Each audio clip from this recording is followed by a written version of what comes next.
Estamos de vuelta en edición nocturna hablando sobre cómo le ha ido a la República Dominicana en el año que está a punto de terminar. Ahora, ¿qué medidas debe adoptar el gobierno dominicano en el campo económico para evitar que esas influencias negativas que puedan darse en el ámbito internacional afecten el crecimiento? Mira, primero yo creo que ahí el ministro de Hacienda dijo ya claramente, no hay posibilidad de una reforma fiscal hasta el año 2020. Bueno, la próxima administración, porque ahí hay un tema de fondo de economía política, va a tener que asumir el costo político de una reforma. Pero ese anuncio alivia cualquier tensión o cualquier temor. No, yo creo que de alguna manera quita incertidumbre o pone a los sectores económicos un poco más claros de lo que va a pasar en el futuro.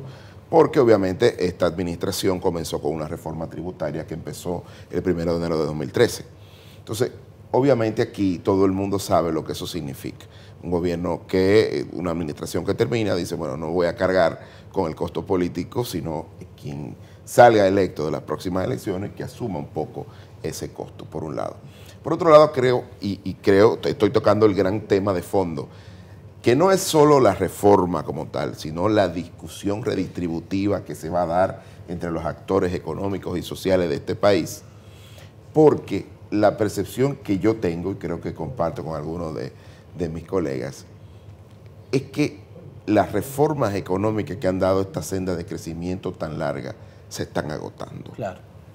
Y ya es necesario, ya no solo mirar el tema de la reforma como para tapar parches, sino mirarla dentro de un entorno estratégico que permita una senda de crecimiento similar o superior a la que hemos tenido. ¿Hay un clima que propicie esa discusión en esos términos? Mira, yo creo que el mundo del futuro es un mundo lleno de incertidumbre. Y muchas veces uno ponerse a hacer proyecciones, pero yo creo que la situación actual va a llevar al gobierno o al que venga a hacer un gran pacto fiscal. Este país tiene más de 11 años presentando presupuestos deficitarios. Y este año el déficit que se proyectó fue de 2.2, sin embargo hubo una corrección al final y terminará en 2.4. Eso significa que hay que seguir endeudándose. Cada punto en el déficit, ¿cuánto significa en términos de deuda?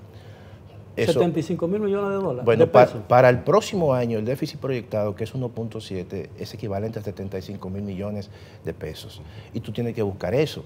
Entonces, el gobierno, en el presupuesto del 2019, ha estimado que va a emitir bonos globales por encima de los 2.225 millones. Es decir, casi el 50% del monto de financiación del presupuesto del año próximo. Entonces, esa situación, tarde o temprano, va a llevar al gobierno, a los gobiernos, a hacer un pacto fiscal, porque de lo contrario, entonces, tú no te puedes seguir endeudando con tasas de interés muy altas. Ahora, el problema es que los pactos, especialmente lo que tiene que ver con el asunto económico, no son unilaterales. Dependen que exista en el país una voluntad.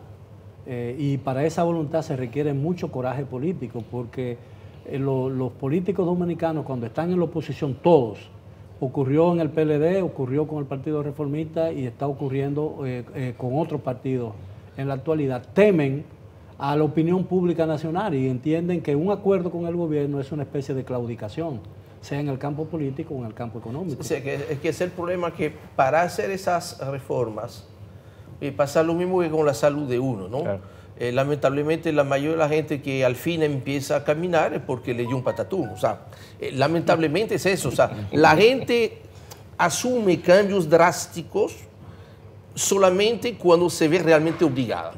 Cuando en la realidad, en el caso de un país y un sistema económico, lo ideal sería de haber aprovechado esta situación de cierta bonanza que ha tenido la economía dominicana a nivel macro. Es más fácil hacer este ajuste, es menos doloroso para la población, pero tú tienes entonces esta especie de embriaguez de decir, oye, mira, esto va a seguir un año más, un año más, un año más. Y fíjense, en enero del 2019 vamos a cumplir 7 años de la Ley de Estrategia Nacional de Desarrollo, que dentro de sus artículos más importantes mandaba por ley, no por sugerencia, no Dos por... pactos, el eléctrico y tres, el tres, fiscal. educativo, Sí, pero la claro, educación ya se está. llevó a cabo. Entonces, todo Está deja bien. indicar de que vamos a tener que esperar que las circunstancias, o peor el mercado, nos obligue después de las elecciones del 20, gane quien gane, repita o gane alguien nuevo. Pero la tradición ha sido, caballeros, que la oposición juegue al fracaso de la administración, porque entiende que eso le favorece políticamente. Lo que sucede es que las reformas se dan en un momento cuando hay una nueva administración recién electa, cuando está quizá en su momento más virtuoso en términos de aceptación popular, Que es lo que le conviene. Claro, que es lo que le conviene. Es en ese momento en que se hace ese En tipo que de nadie pacto. grita, ¿no? Claro. O que gritan menos. Siempre va a gritar, porque es una discusión de economía política, Así es. una discusión redistributiva. Históricamente aquí se ha visto como eso impacta un sector u otro. Que es la gran dependiendo oportunidad que se del perdió cargo en que el tenga. 2016. Claro.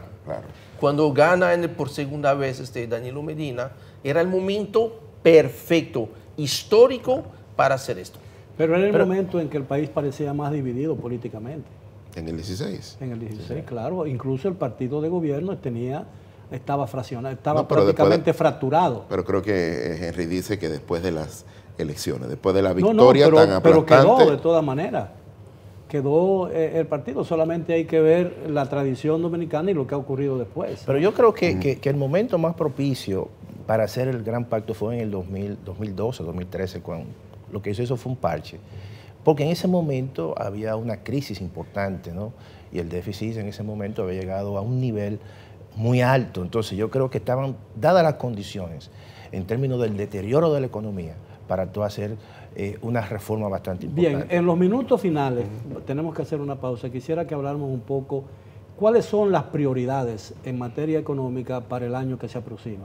Regresamos después de la pausa con el tema final, del debate de esta noche sobre la economía dominicana y el balance que nos dejará el año 2018 en ese aspecto de la vida nacional.